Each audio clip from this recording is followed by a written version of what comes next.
اعوذ باللہ من الشیطان الرجیم بسم اللہ الرحمن الرحیم الحمد للہ رب العالمین الصلاۃ والسلام علی اشرف الانبیاء والمرسلین وخاتم النبیین سیدنا و مولانا علی رسولہ الکریم واہل بیتہ الطیبین الطاہرین المعصومین المظلومین اما بعد فقال اللہ تبارک و تعالی فی کتابہ المجید و فرقانہ الحمید بسم اللہ الرحمن الرحیم وَأَقِيمُوا الْوَزْنَ بِالْقِسْطِ وَلَا تُخْسِرُوا الْمِيزَانَ وَالْأَرْضَ وَوَضَعَهَا لِلْأَنَامِ فِيهَا فَاكِهَةٌ وَالنَّخْلُ ذَاتُ الْأَكْمَامِ وَالْحَبُّ ذُو الْعَصْفِ كَالرَّيْحَانِ فَبِأَيِّ آلَاءِ رَبِّكُمَا تُكَذِّبَانِ خلق الانسان من صلصال كالفخار وخلق الجان من معرج من النار فبأي آلاء ربكما تكذبان رب المشرقين ورب المغربين فبأي آلاء ربكما تكذبان مرج البحرين يلتقيان بينهما برزخ لا یبغیان فبأی آلاء ربکما تکذبان صدق اللہ العلی العظیم۔ محترم سامعین کرام، السلام علیکم ورحمۃ اللہ وبرکاتہ۔ موضوع گفتگو لطف الہی سے جو آپ کی خدمت میں بیان ہو رہا ہے، سورہ مبارکہ رحمان قرآن مجید کا 55واں سورہ ہے، اور اس کا الحمدللہ آج 9واں لیکچر اور 9ویں نشست ہے۔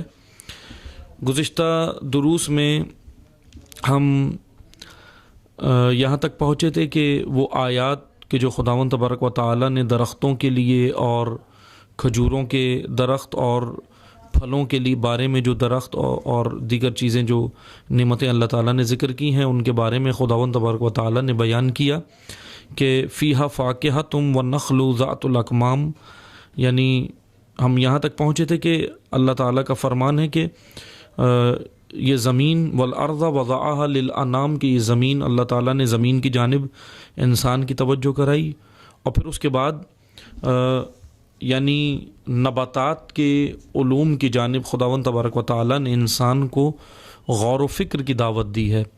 یعنی فیہا فاکہۃ والنخل ذات الاکمام کے میوے ہیں، کھجور ہے، اور اس کے اوپر غلاف چڑھے ہوئے ہیں طرح طرح کے درختوں پہ، پھلوں پہ، اور اس کی وضاحت ہم گزشتہ درس میں کر چکے ہیں۔ والحب ذو العصف كالريحان کے دانے ہیں، دانوں کے اندر کس طرح ہیں، اور پھول پتے ہیں خداوند تبارک و تعالیٰ نے۔ بہرحال اس میں ہمیں دعوت فکر دی ہے خداوند تبارک و تعالیٰ نے۔ پورا قرآن ہی فکر کی دعوت دیتا ہے، غور کی دعوت دیتا ہے، لیکن خصوصاً سورہ مبارکہ رحمان کی جس میں متعدد نعمتیں، بے شمار نعمتیں جو خداوند تبارک و تعالیٰ کی ہیں، اور جو شمارش میں انسان کے یا کسی بھی مخلوق کے کل کائنات کی شمارش میں جو نعمتیں نہیں آ سکتی، ان کا ذکر اللہ تعالیٰ نے سورہ رحمان میں بیان کیا ہے۔ آگے جو آیت انشاءاللہ آج ہم آپ کی خدمت میں بیان کریں گے، آیت 14 سے 14ویں آیت سے آگے پھر مطلب ایک اور شروع ہو رہا ہے۔ تمام نعمتوں کا ذکر خداوند تبارک و تعالیٰ نے کیا، اب نعمتیں دیگر اللہ تعالیٰ نے اس میں بیان کیا کہ خلق الانسان من صلصال کالفخار، کہ انسان کو کھنکھناتی مٹی صلصال سے ہم نے پیدا کیا، اور کالفخار یعنی اب یہاں پر فخار کا بھی ذکر ہے اور صلصال، یہ دو الفاظ ہیں، انشاءاللہ ہم اس کی وضاحت کریں گے، آپ نے توجہ سے سننا ہے، کیونکہ خلقت انسان کا موضوع بہت ہی زیادہ ایک طویل اور مفصل موضوع ہے۔ یعنی خلقت انسان، شناخت انسان، مقصد شناخت انسان، یہ ایک ایسا موضوع ہے جو ہمارے یہ کہیں کہ ہمارے معاشرے کی اشد ضرورت بھی ہے، اور ایک مفصل موضوع ہے، تفصیل کے ساتھ بیان ہونے والا۔ اس میں قرآن کریم نے بدن کی خلقت کے بارے میں انسان کے بہت کچھ بیان کیا ہے. اس سورہ میں بھی بیان کیا کہ خلق الانسان من صلصال کالفخار، اور سورہ دیگر یعنی سورہ مومنون میں بھی اللہ تعالیٰ نے خلقت بدن انسان کی بیان کی ہے کہ ہم نے کس طرح اس کو خلق کیا، اس کے اوپر گوشت کا لوتھڑا چڑھایا، اس کے اوپر چربی چڑھائی، اور کس طرح وہ ایک جنین اور نطفے سے وجود میں آتا ہے. بہرحال میڈیکل سائنس آج ریسرچ کر کے تحقیق کر کے یہاں تک پہنچی ہے، اور اس نے بہت کچھ اپنے طور پر بیان کیا ہے سائنس نے. لیکن یہ تمام علوم، جیسا میں بار بار آپ کی خدمت میں بیان کر رہا ہوں، عرض کر چکا ہوں، دیگر دروس میں بھی میں نے آپ کی خدمت میں عرض کیا تھا کہ یہ سائنس ہو یا دیگر علوم ہو، وہ سب علوم مرہون منت ہیں قرآن کریم کے، کیونکہ اسی سورے کی ابتدا میں ہی اللہ تعالیٰ نے علم القرآن خلقت انسان سے پہلے کہہ کر بتا دیا علم القرآن، کہ یعنی یہ وہ علم ہے کہ جو خلقت انسان سے پہلے موجود تھا، یعنی کلام اللہ، کلام الہی خلقت انسان سے بھی پہلے موجود تھا.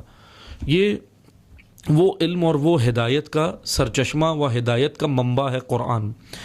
اب قرآن کریم میں جو موضوعات خداوند تبارک و تعالیٰ نے بیان کی، اس میں سے ایک خلقت انسان، بدن کی خلقت کے بارے میں، اور مختلف آراء اور مختلف رائیں لوگوں نے قائم کی ہیں، مختلف نظریات پیش کیے ہیں کہ خلقت انسان کے بارے میں، کہ کس طرح یہ خلق ہوا، کائنات کس طرح خلق ہوئی، سب کچھ بہرحال بیان کیا ہے. لیکن قرآن وہ اصل حقیقی منبع ہے کہ جس سے ہم خلقت انسان، خلقت کائنات، خلقت نباتات، خلقت جاندار، یعنی جتنے بھی یہ علوم ہیں، جیولوجی ہو، ایسٹرونومی ہو، باٹنی ہو، دیگر یا انسان کی خلقت سے متعلق ہوں، جتنے بھی علوم ہیں ہم اس کو قرآن کریم سے سمجھ سکتے ہیں. بہرحال مختصر یہ کہ خلقت انسان میں اس آیت میں، کیونکہ ہم ابھی دیگر آیات کے جانب نہیں جاتے، کیونکہ اگر ہم دیگر آیات کی جانب جائیں گے یا دیگر روایات کی جانب جائیں گے تو پھر یہ ایک بہت ہی زیادہ تفصیل کے ساتھ پھر یہ موضوع چھڑ جائے گا خلقت انسان کا. میں بس مختصراً آپ کی خدمت میں بیان کرنا چاہوں گا کہ خلق الانسان، کیونکہ اسی آیت سے مربوط رہنے کے لیے یہ آیت نمبر 14 جو سورہ رحمان کی، اسی سے ہم انشاءاللہ مربوط رہنے کے لیے، کہ یعنی جو دو لفظ اللہ تعالیٰ نے خلقت بدن یا خلقت انسان کے بارے میں کہے، ہم اسی پر رہتے ہوئے آپ کی خدمت میں بیان کریں گے. پھر آگے بڑھیں گے کہ خلق الانسان من صلصال، صلصال کا لفظ دیگر سوروں میں بھی استعمال ہوا ہے، خداوند تبارک و تعالیٰ نے کیا ہے، اور یہاں بھی اس سورے میں بھی صلصال دراصل میں لفظ کی وضاحت کر دیتا ہوں. ایسی خشک مٹی کو کہتے ہیں جو لوہے کی مانند آواز جس کے اندر پیدا ہوتی ہے، آواز دیتی ہے. جیسے لوہا، آپ مثلاً لوہے کی آواز آپ نے سنی ہے کہ لوہا جب ٹکراتا ہے، یا لوہے کے ذرات بھی اپنے اندر ایک آواز رکھتے ہیں. اسی طرح آواز، بہرحال یہ بھی ایک الگ مثلا موضوع ہے کہ آواز پیدا کس طرح ہوتی ہے. لوہے کی مانند مٹی کے اندر بھی آواز ہوتی ہے، مٹی کے اندر، لیکن کون سی مٹی میں ہوتی ہے؟ کھنکھناتی ہوئی، یعنی ایسی مٹی جو خشک مٹی نہ ہو، پہلے گیلی ہو جائے، پانی کے ساتھ مل جائے، پانی کے ساتھ مربوط و مشروط ہو کر پانی کے ساتھ ملنے کے بعد پھر وہ مٹی سوکھ جاتی ہے، اور پھر وہ سوکھی ہوئی مٹی جب آپ ہاتھ میں اٹھاتے ہیں اور جب اس کو اچھالیں، یعنی ایسے اچھالنے سے تو شاید آواز نہ آئے، اگر کسی برتن میں اس کو ڈالیں، 2 برتن لے لیں آپ، اور اس طرح مٹی کا، یعنی 2 گلاس لے لیں، جیسے ہم 2 گلاس کے اندر کوئی مشروب ڈال کر اس کو، گرم مشروب کو ٹھنڈا کرتے ہیں، اس طرح اگر گلاس کے اندر مٹی کو لے کر ہم اس طرح کریں کہ پہلے اس گلاس میں انڈیلیں، پھر دوسرے اس کو واپس انڈیلیں، تو اس کے اندر ایک ساؤنڈ پیدا ہوتا ہے، آواز پیدا ہوتی ہے. وہ آواز، اس آواز والی مٹی کو، وہ جو آواز ہے، اسی آواز کی وجہ سے، اس آواز والی مٹی کو آواز کی وجہ سے عربی زبان میں صلصال کہتے ہیں، سواد کے ساتھ صلصال، سواد لام سواد الف لام، صلصال، اس کو مثلاً صلصال کہتے ہیں. یا عرب لوگ وہ جو برتن میں پانی بچ جاتا تھا، برتن میں آخر میں پانی بچ جاتا ہے، اور پانی کو جب ادھر ادھر حرکت دیں، یعنی تھوڑا پانی ہو برتن کے اندر لیں اور آپ اس کو حرکت دیں. جب اس طرح پانی کو حرکت دیتے ہیں، ہلاتے ہیں، تو پانی برتن کے کناروں سے ٹکراتا ہے، کبھی دائیں جانب کبھی بائیں جانب اس طرح ٹکراتا ہے. تو وہ ٹکرانے کے بعد جو آواز پیدا کرتا ہے، اس آواز کو عربی زبان میں سلسلہ کہتے ہیں، صاد کے ساتھ سلسلہ. اب اسی سلسلہ سے لفظ سلسال ہے صاد کے ساتھ. سلسال عربی زبان میں اس کھنکتی مٹی کو کہتے ہیں جو اپنے اندر آواز پیدا کرتی ہے. اور ایک اور اس کے اندر خصوصیت ہوتی ہے کہ خوشبو بھی ہوتی ہے، خوشبو بھی ہوتی ہے. یا آپ یہ ایکسپیریمنٹ کر کے دیکھیں، یہ ایک تجربہ کر کے دیکھیں، بارشیں جب ہوتی ہیں تو بارش کے بعد جو کچی زمینیں ہوتی ہیں، اب ظاہر سی بات ہے شہروں کے اندر تو یہ منظر ہو سکتا ہے دیکھنے کو نہ ملے شہروں میں، کیونکہ شہر کے اندر سڑکیں بنی ہوئی ہیں اس وجہ سے، اور مثلا پکے فرش ہوتے ہیں، اس وجہ سے یہ منظر مشاہدے میں نہیں آئے گا. لیکن گاؤں دیہاتوں میں اور خصوصاً زراعت کی زمینوں پر جہاں پر ایگریکلچر ہوتی ہے، وہاں پر یہ منظر دیکھنے کو مل سکتا ہے کہ جب بارش ہوتی ہے تو بارش کے بعد وہ مٹی گیلی ہو جاتی ہے اور پھر وہ مٹی خوشبو دیتی ہے. بارش کے بعد وہ مٹی سے خوشبو اٹھتی ہے، اور وہ مٹی جب خشک ہو جاتی ہے تو پھر اپنے اندر آواز اس کی جو پیدا ہو جاتی ہے، اس آواز کی وجہ سے اس مٹی کو، خشک مٹی کو جو گیلی ہونے کے بعد خشک ہو جائے، پھر اس کو سلسال کہتے ہیں. خداوند تبارک و تعالی نے خلقت انسان کے لیے یہاں پر اس آیت میں یہ بیان کیا کہ ہم نے انسان کو سلسال، کھنکتی مٹی جو آواز دینے والی مٹی ہے، اس سے اس کا یہ بدن تخلیق کیا ہے، اس کا یہ بدن بنایا ہے. پھر اس کے بعد ایک اور جملہ ہے سلسال کل فخار، یعنی کھنکتی ہوئی مٹی سے مثل ٹھیکرے. ٹھیکرے عربی ٹھیکرے وہ مثلا اردو زبان میں استعمال ہوتا ہے یہ لفظ، لیکن خالص اردو میں ہوتا ہے، اس لیے عام اردو میں تو لوگ نہیں جانتے.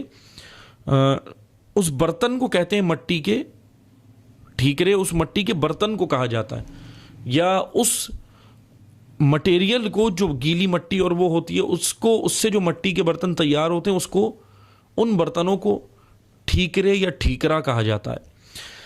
اگلا لفظ ہے فخار، من سلسال کل فخار، کہ اللہ تعالیٰ نے کہا کہ ہم نے انسان کو سلسال لن کل فخار، کہ ہم نے اس کو کھنکتی مٹی جو آواز دینے والی بھی ہے. فخار کا لفظ استعمال کیا. فخار کا لفظ فخر سے ہے. فخر اس شخص کے معنی میں ہے جو بہت زیادہ فخر کرتا ہے لیکن اندر سے خالی ہوتا ہے. فخر مثلا نام بھی رکھا جاتا ہے نا، فخر بھی نام ہوتا ہے، افتخار بھی نام ہوتا ہے، لیکن بعض اوقات انسان ایسی چیزوں پر یا خود اندر سے بالکل خالی ہوتا ہے اور فخر کر رہا ہوتا ہے. خالی سے مراد یہ ہے کہ شخصیت بالکل خالی ہوتی ہے اور وہ فخر کرتا ہے، تو اس وجہ سے اسے فخار کہتے ہیں. یہاں پہ جو تشبیہ دی گئی ہے، کیونکہ یہاں پہ جو تشبیہ دی اللہ تعالیٰ نے خلقت انسان کی کہ انسان سلسال کل فخار، کہ کھنکتی ہوئی مٹی سے جس کے اندر آواز بھی ہے لیکن اندر سے خالی ہے، اس سے ہم نے اس کو پیدا کیا ہے.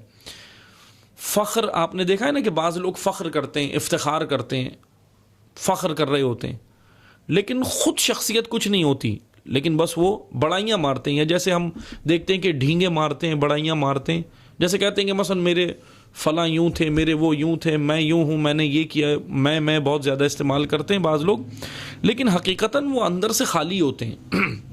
شخصیت وزنی سے مراد یہ ہے کہ جو ایسی شخصیت کہ جو کچھ ہوگی، جو باشعور ہو، جس کے اندر علم حقیقتاً ہو، یا جو بہت کچھ ہوگی جو شخصیت، یقیناً وہ اس طرح فخر نہیں کرتی، فخر و مباحات نہیں کرتی. فخر اس وجہ سے فخر وہ لوگ کرتے ہیں ہمیشہ، زیادہ تر ہم نے دیکھا ہے کہ جو خود خالی ہوتے ہیں بالکل. جیسے آپ نے دیکھا ہے نا کہ وہ ڈھول ہوتا ہے، ڈھول بجاتے ہیں، ڈھول اندر سے بالکل خالی ہوتا ہے، اور واقع نا کہ ڈھول اندر سے خالی نہ ہو تو بجے گا نہیں، آواز نہیں دے گا. اگر ڈھول کے اندر کچھ چیزیں آپ ڈال دیں تو وہ بجے گا نہیں. لیکن بعض لوگ اسی طرح ڈھول کی طرح ہوتے ہیں، اندر سے خالی ہوتے ہیں، آوازیں بہت نکالتے ہیں، یعنی فخر بہت کرتے ہیں.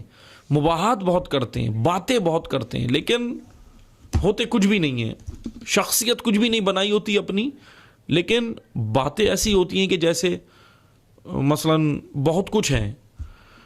ایسے لوگوں کے لیے ایک لفظ استعمال کیا جاتا ہے کہ یہ فخار، فخر کر رہا ہے. فخر، کیونکہ فخر کے اور بھی معنی ہیں جو استعمال ہوتے ہیں. فخر نخرے کو بھی کہتے ہیں، نخرہ کرنا، کیونکہ خواتین کے اندر یہ ایک عادت ہوتی ہے نخرے کی، تو اس کی وجہ سے ان کے لیے بھی فخر کا جملہ استعمال کیا جاتا ہے. فخر کے بہرحال اور بھی متعدد معنی ہیں، لیکن یہاں پر جو خداوند تبارک و تعالیٰ نے فخار کا جملہ استعمال کیا، صلصال کل فخار، اس کا معنی یہ ہے کہ کھنکتی ہوئی مٹی جو آواز بھی دیتی ہے، کھنکتی ہے، شور کرتی ہے، ایسی مٹی سے ہم نے خلقت انسان کی ہے، انسان کو خلق کیا. عزیزان محترم توجہ سے سنیں، یہاں پر ایک اہم ترین موضوع یہ ہے خلقت انسان کے عنوان سے کہ خلقت انسان کا ذکر ہو رہا ہے.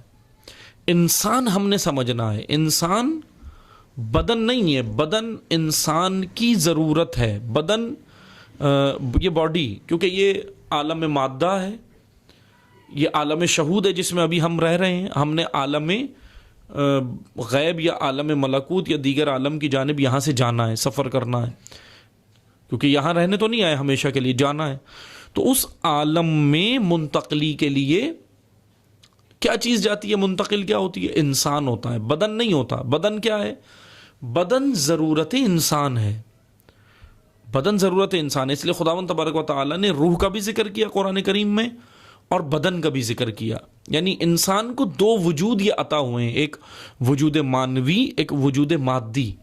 وجود مانوی وہی روح و نفس ہے. اب روح و نفس دو الگ الگ چیزیں نہیں ہیں، ایک ہی ہے. بس بہرحال نفس کی حالتیں مختلف ہوتی ہیں، کبھی لوامہ ہوتا ہے، کبھی امارہ ہوتا ہے، کبھی مطمئنہ ہوتا ہے، کبھی مضطربہ ہوتا ہے.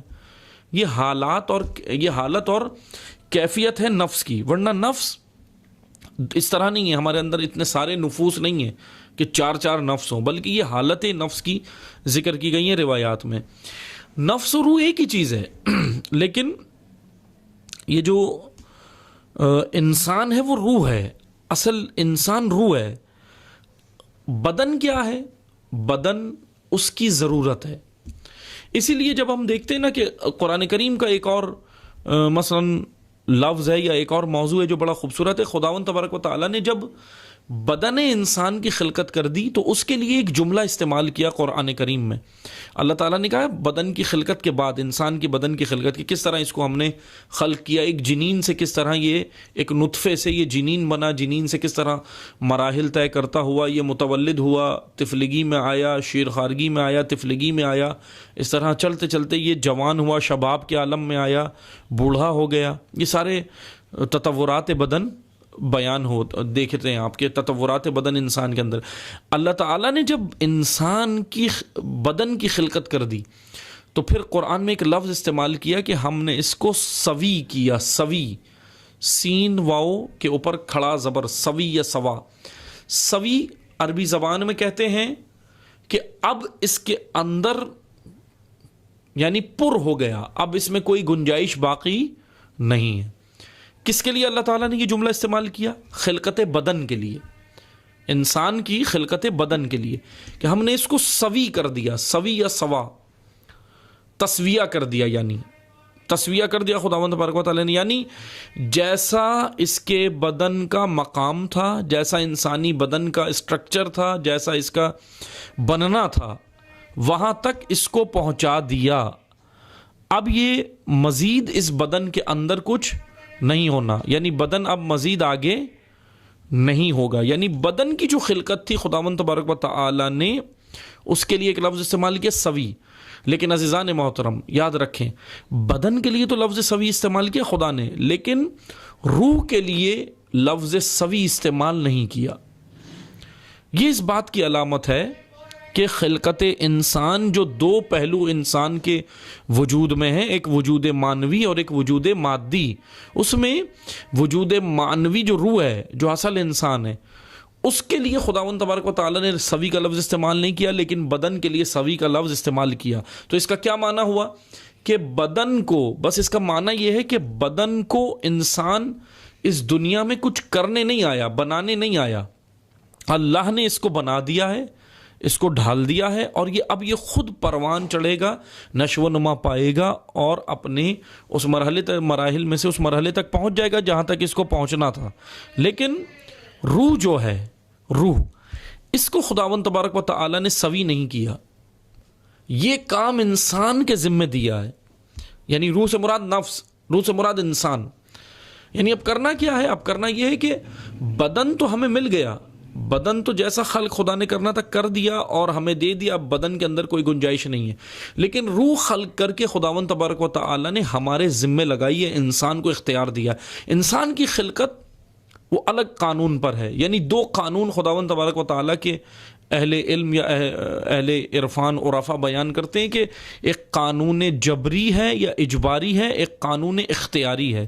قانون جبری پر تمام مخلوقات کی خلقت ہے، جانوروں کی، کہکشانوں کی، سمندروں کی، سورج کی، تمام چیزوں کی خلقت خداوند تبارک و تعالی نے قانون اجباری پر کی۔ لیکن خلقت جن و انس، خلقت جن اور انسان اللہ نے قانون اجباری پر نہیں، قانون اختیاری پر کی ہے۔ یعنی خدا نے ہمیں اختیار دیا ہے، لیکن یہ اختیار دیا کیوں ہے؟ اب سوال یہ بنتا ہے، اب اس کا جواب یہ ہے کہ یہ جو اختیار دیا ہے وہ اس لیے دیا ہے کہ دیگر تمام مخلوقات اس عالم میں بن کر آئی ہیں۔ درخت اپنے وجود و ہستی کے اندر بن کر آئے ہیں جیسا انہوں نے بننا تھا، یا جس مقام تک پہنچنا تھا۔ درخت کو کوئی اختیار نہیں ہے کہ وہ اپنے اختیار سے کہیں پر پہنچے، اس کو جس سانچے اور ڈھانچے میں خداوند تبارک و تعالی نے ڈھالا ہے وہ اسی کے اندر جا کر پروان چڑھ کے اپنی حد آخر تک پہنچ جائے گا۔ جانور بھی اسی طرح خداوند تبارک و تعالی نے جس سانچے اور ڈھانچے میں خلقت کے ڈال دیا وہ اسی طرح پروان چڑھ کے اپنے حد آخر تک پہنچے گا۔ اسی طرح دیگر مخلوقات ہوں، چرند پرند ہوں، اسی طرح نباتات ہوں، حشرات ہوں، اسی طرح سمندر ہوں، کہکشانے ہوں، دریا ہوں، جتنے بھی نظام شمسی ہو، سورج ہو، کہکشانے ہو، جتنا بھی نظام الہی ہے کائنات میں، خداوند تبارک و تعالی نے ان کو جس سانچے اور ڈھانچے میں ڈالا وہ اپنے حد آخر تک پہنچ جائیں گے اسی قانون میں چلتے ہوئے۔ لیکن انسان جس سانچے میں ڈھالا گیا ہے اس میں اختیار اللہ نے اس کو دیا ہے۔ تمام مخلوقات کو ایک ٹریک پر، ایک ڈگر پر، ایک راہ پر ڈال دیا، وہ اس پر اپنے اس کی قانون تشریعی پر چل رہی ہیں، قانون تکوینی پر، معذرت، قانون تکوینی پر چل رہی ہیں، لیکن قانون تشریعی پر انسان ہے۔ یعنی اب اس کو خداوند تبارک و تعالی نے یہ اختیار دیا ہے کہ اب یہ اپنے اختیار سے بنے گا۔ کیا بنے گا؟ بس وہ مختصر سی میں وضاحت کر دوں 2 جملوں میں، اگر میں کہوں کہ تمام مخلوقات کائنات میں بن کر آئیں، بننے نہیں آئیں، بن کر آئیں۔ فقط ایک انسان ہے جو کائنات میں، اس عالم میں جس میں ابھی ہم بیٹھے ہیں، عالم شہود، عالم شہادت، عالم مادہ، اس عالم میں تمام مخلوقات بن کر آئیں، بننے نہیں آئیں۔ انسان وہ واحد مخلوق ہے اللہ کی جو اس عالم میں بن کر نہیں، بننے آیا ہے۔ اور کیا چیز ہے انسان؟ روح، نفس، بدن نہیں۔ بدن آپ دیکھیں، میں پیدا ہوا، آپ پیدا ہوئے، متولد ہوئے، ہم دنیا میں آئے، ہمارا چھوٹا سا بدن تھا، وہ خود ہی نشو و نما پایا، گروتھ کی اس بدن نے، اس کو وہ غذا ملتی رہی جو اس کے بدن کے لیے ضروری تھی، اور بدن خود بخود پروان چڑھتے ہوئے آج بڑا جسہ اور جسامت انسان کا، آدمی کا نظر آتا ہے۔ تو بدن کے لیے تو ہم نے کوئی خود محنت تو نہیں کی، اللہ نے جس سانچے میں ڈھالا اس میں یہ بن گیا۔ ایک چیز ہے روح، خداوند تبارک و تعالی نے اس طرح قانون رکھا کہ اس میں انسان کو خود محنت کرنی ہے۔ ہاں، روح کو خلق نہیں کرنا انسان نے، خالق فقط اللہ ہے، خلق کر کے دیا ہے، لیکن روح کو انسان نے بنانا ہے، خلق نہیں کرنا، اپنے آپ کو بنانا ہے۔ میں آپ کو ایک مثال دیتا ہوں تاکہ مطلب آسان ہو جائے۔ مثلا فرض کریں جیسے آپ دیکھتے ہیں کہ اسکول کے اندر چھوٹے بچے ہوتے ہیں مونٹیسری کے، چھوٹے بچے جو کے جی کے اندر ہوتے ہیں، کے جی کلاس میں ہوتے ہیں، مونٹیسری میں ہوتے ہیں، تو ٹیچر ان کو ڈائیگرام بنا کے دیتا ہے، تصویر بنا کے دیتا ہے۔ ٹیچر دیتے ہیں نا تصویر بنا کے، استاد تصویر بنا کے ٹیچر دیتا ہے، وہ ڈائیگرام بناتا ہے، وہ باؤنڈریز بناتا ہے، حدود بناتا ہے، اور بچے کو کہتا ہے کہ اس میں آپ نے رنگ بھرنا ہے. اس میں یعنی وہ چھوٹا بچہ جو KG اور مونٹیسری کا ہوتا ہے وہ کیا کرتا ہے؟ وہ کلر کرتا ہے، رنگ بھرتا ہے اس میں. اور حدود معین کی جاتی ہیں، حدود مقرر کی جاتی ہیں کہ ان حدود کے اندر کرنا ہے، حدود سے باہر نہیں جانا. اور بعض بچے واقعاً بڑے ایکسپرٹ ہوتے ہیں جو حدود کے اندر کرتے ہیں، لیکن بعض حدود سے باہر نکل جاتے ہیں، کلر کو مثلا اس طرح کر دیتے ہیں کہ باہر نکل جاتا ہے. اب مطلب کی جانب آئیں، یہ تو مثال ہے. خداوند تبارک و تعالی نے انسان کو روح اسی طرح دی ہے کہ اس کے اندر کوئی رنگ نہیں ہے، ایک ڈائیگرام کی صورت میں دی ہے. یہ جو میں انسان ہوں، یعنی انسان کو جو انسان عطا ہوا ہے، اصل جو انسان عطا ہوا وہ ایک ڈائیگرام کی صورت میں ہے. اب یہ ڈائیگرام ہمیں مل گئی ہے، اس میں رنگ نہیں ہے، کوئی کلر نہیں ہے. اب وہ رنگ ہم نے بھرنا ہے، اور وہ اختیار سے بھرنا ہے. اور وہ رنگ بھرنے کے دو راستے ہیں، ایک راہ خدا ہے، ایک راہ شیطان ہے.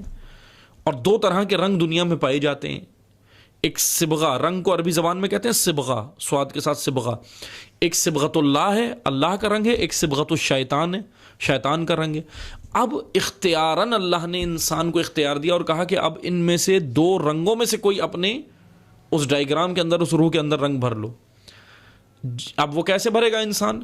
اعمال صالح کرے گا، راہ خدا پہ چلے گا، حدود الہی کا پابند ہوگا، قانون الہی کا پابند ہوگا، قرآن و اہل بیت اور رسول اکرم کے بتائے ہوئے قوانین کے مطابق زندگی گزارے گا. اس کا مطلب کہ یہ اپنی اس ڈائیگرام اور روح میں صبغۃ اللہ بھر رہا ہے، یعنی با تقوی زندگی، صبغۃ اللہ، اللہ کا رنگ اب یہ اس میں بھر رہا ہے. اور اگر راہ خدا سے نکل گیا باہر، حدود کراس کر دیں، راہ خدا پہ نہیں ہے، قانون الہی میں نہیں ہے، قانون الہی چھوڑا ہوا ہے، قانون الہی فراموش شدہ ہے، تو اس نے اپنے وجود میں، اس روح میں، اس ڈائیگرام میں صبغۃ الشیطان بھر رہا ہے، بھر لیا ہے. یعنی دونوں صبغہ، دونوں رنگ اس کائنات میں موجود ہیں، ایک عمل بد کی صورت میں، ایک عمل صالح کی صورت میں. یہاں اختیار انسان کو ہے، عمل صالح بنانے کا اختیار انسان کو نہیں ہے، روح کو بنانے کا، روح کو خلق کرنے کا اختیار انسان کو نہیں دیا.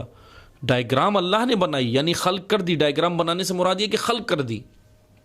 صرف اتنا اختیار ہے انسان کو کہ اس میں رنگ بھر لو. اسی رنگ بھرنے کے لیے اس دنیا میں آیا ہے. یہ کام ہے انسان کا، اصل کام یہ ہے. اب وہ رنگ بھرے گا کیسے؟ جیسے میں نے یہ آیت میں، سورہ رحمان کی پہلی آیت میں، دوسری آیت میں ہم نے بیان کیا تھا علم القرآن، کہ یعنی ہدایت اللہ نے پہلے ہی انتظام کر دی.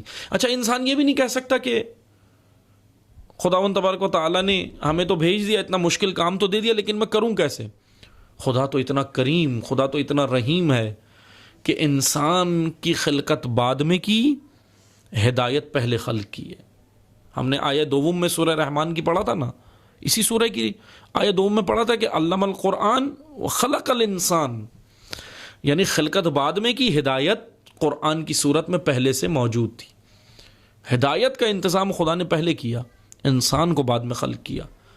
اس کے لیے ہادی مقرر کیے، اس کے لیے رہنما مقرر کیے، اس کے لیے رہبران دین مقرر کیے. یہ سب ہادی ہیں. یہ ہمیں کیا کرنے آئے ہیں؟ یہ جتنے بھی ہادی ہیں، رہبران دین ہیں، ہدایت کے لیے آئے، انبیاء، ائمہ، اوصیاء، اولیاء، یہ کیوں آئے ہیں؟ ان کا اصل ہدف انسان کو صبغۃ اللہ کی راہ دکھانا اور صبغۃ اللہ کی راہ پر ڈھالنا، صبغۃ اللہ کی راہ پر چلانا ہے.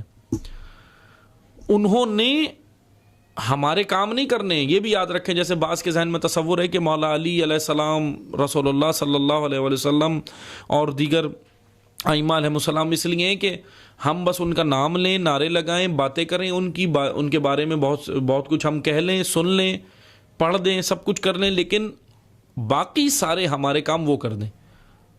یعنی عمل وہ کریں، صعوبتیں وہ جھیلیں، مصیبتیں وہ جھیلیں، اسیری وہ برداشت کریں، شہادتیں وہ دیں، مصائب والی زندگی وہ گزاریں، اور میں کیا کروں؟ میں بس ان کا نام لوں تو یہی کافی ہے، اور پھر اس کے بعد میری چھٹی ہو جائے.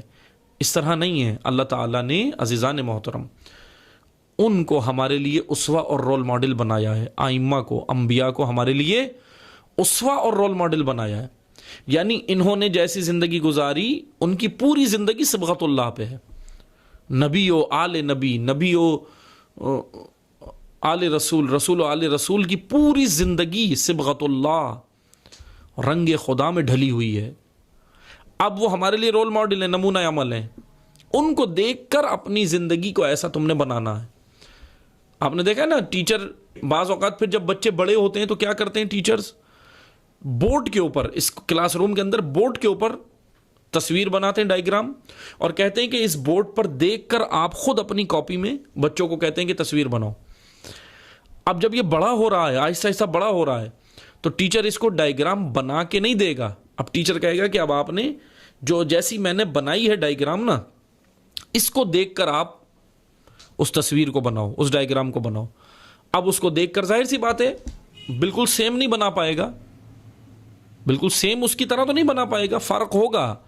لیکن ٹیچر اس کی صلاحیت کو اسی فرق کے ساتھ ہی قبول کر لے گا.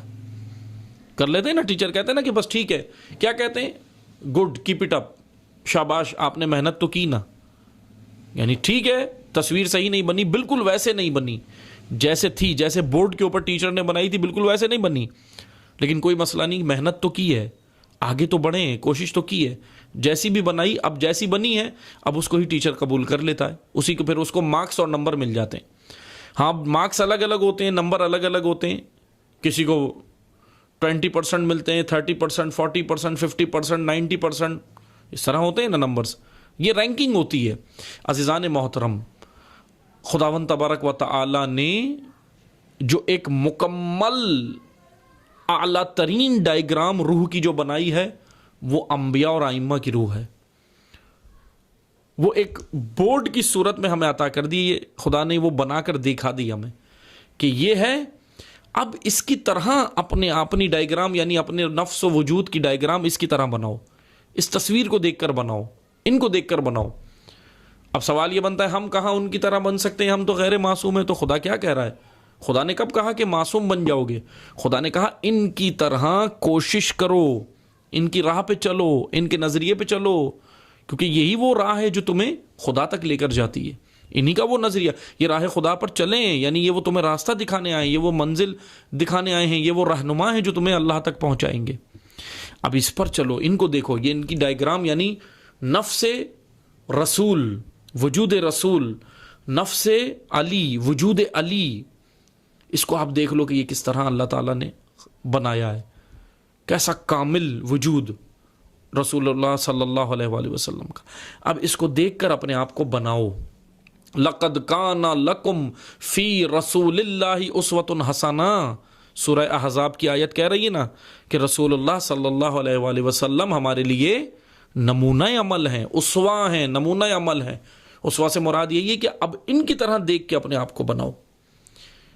ان کا اٹھنا بیٹھنا، کھانا پینا، ان کی تہذیب، ان کا تمدن، ان کی سیاست، ان کی عبادت، ان کے لین دین، ان کے روابط، ان کے مراسم، ان کی زندگی میں قانون الہی، وہ سب دیکھ کر اپناؤ.